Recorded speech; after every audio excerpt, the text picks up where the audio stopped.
Behind me, you see Maracana Stadium. That is arguably the most famous soccer stadium on the planet. And last night, it was hosting its first World Cup game in 64 years. And in protest of everything that FIFA and the World Cup are bringing to Brazil, a demonstration of about 500 people marched down the street to my left on Maracana Avenue. The goal was to get as close to the exclusion zone around the stadium, a several block radius that prevents people without tickets from even walking the streets of Brazil.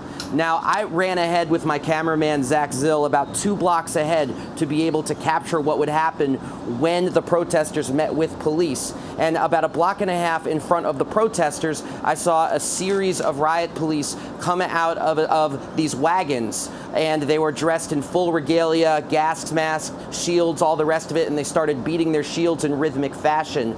About 200 tourists were sitting at an outdoor cafe, and they started to chant for the police, a soccer chant. They started to say, "Oe, oe, oe, policia."